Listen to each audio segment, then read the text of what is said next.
Okay, today's lesson. Listen, no, I'm not sending anybody anywhere. This is going to be real quick. Today's lesson, you're doing the same work that you did yesterday, which is rounding of decimals. Okay? You're rounding decimals. There's rounding, and that's it. Just plain rounding. So if you end up with a number that has a 5, a 6, a 7, 8, 9 behind it, and you're supposed to look at the number behind it, you're going to round it up. So this is going to go up 1. Some of you were running into some problems when you had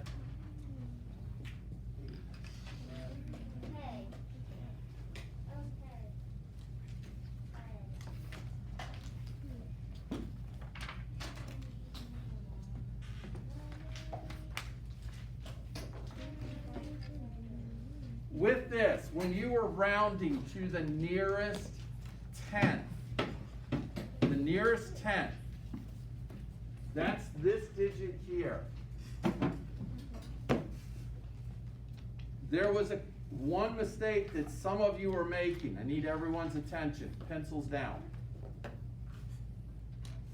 There was one mistake that you guys were making. This is where you're rounding it to. This tells you that you round it up, right? When you add 1 to 9, you end up with 10.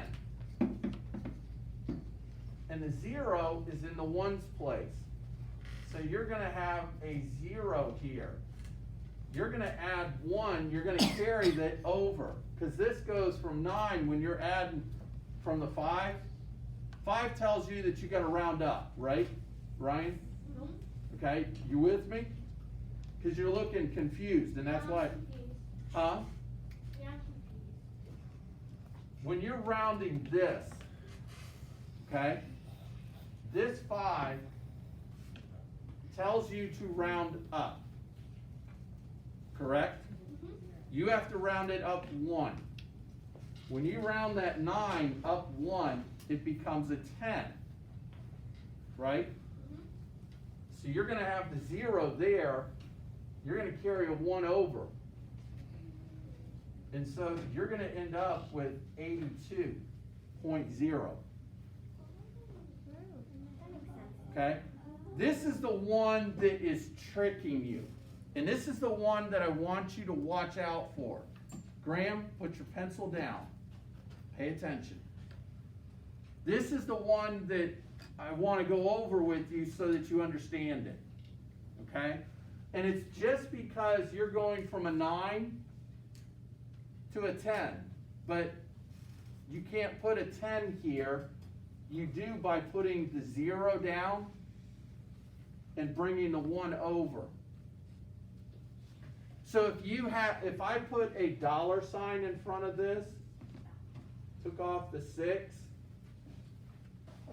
you got $81.95. Isn't that almost $82? You're a nickel away. Okay? And that's why that's how it rounds to 82. Okay? Cece? Another way it can help you is that you can kind of think of it as a normal number, like 81,956, and then you can just Without the decimal? yeah, without the decimal, just pretend like it's a comma. 81,956. And then whenever you're rounding it, you can just turn it into the 82. We were rounding to here. Do you see it that way, Ryan?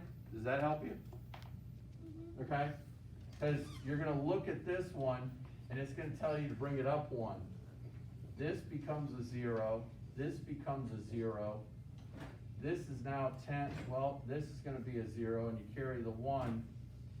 So you're going to end up with, I got to put my comma in the right place. 82,000. Make sense?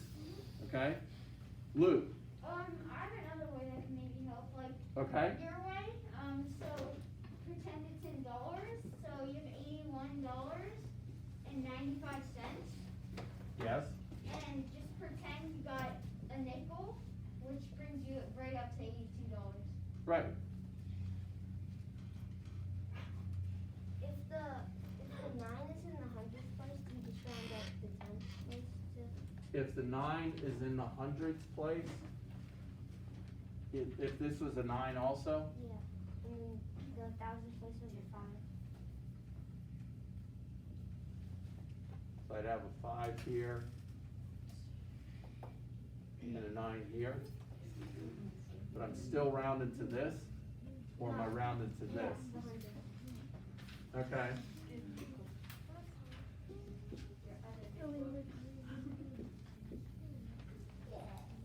This is Austin's question, right? Okay? Ryan, you gotta watch this one, because this is even more tricky.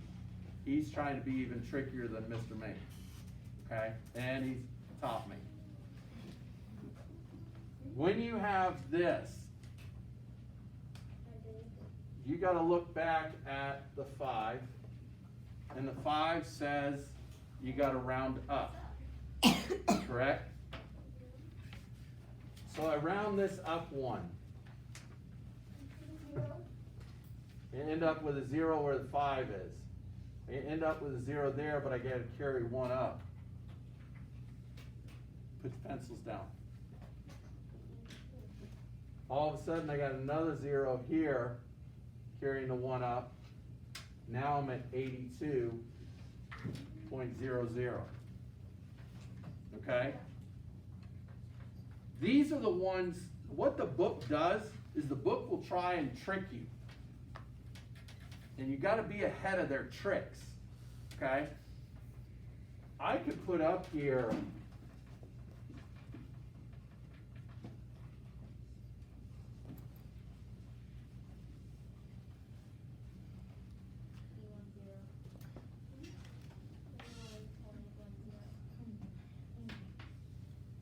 that's real easy, isn't it? Because you don't have to round it anywhere. Or I could have 81.17. And I'm rounding to the nearest 10th. 81.20. Real easy. When it gets tricky is when you have the 9s. Because you gotta go 9, you go to a 10, which is a 0, but you gotta carry a number over to the next column. But when you have like Austin's doing over here where you got 9, 9, you carry 1 over, you still have to change that to 10, which is a 0 and the 1s, and carry 1 over, which makes it 82. Okay? You're doing the same work today that you did yesterday. Please pay attention to some of the directions, because they are going to ask you for, in the workbook page, round to the whole number, the 10th and the 100th. So you're going to end up with 3 answers. They got 3 lines. Each one is an answer. Okay? But everything that you are doing is basically the same. Okay? Any other questions over it? You also have 3 IXLs. And if you finish, I need some MobiMax done. Okay? We're not doing anything else. This is MobiMax time, because what the MobiMax is actually doing is finding something that you are lacking in, and this is where everybody's different in here. And you are working on that, okay? Practice, go through the lesson. You may be like 4 different parts and then it finishes the whole lesson. You've mastered that. Your grade level is starting to go up, okay? If you have questions on it, because it was something you didn't really get, ask me, okay? Kane had multiplying fractions yesterday, and it was real simple. All I told him, you just multiply straight across. Numerators are on the top, multiply numerator times numerator, and then multiply denominator times denominator, and then you get a new fraction. But that's the answer. They didn't have anything about simplifying in it, that's the next step. But he went through and did it. Once he asked, then he understood and he got it. Okay? All right,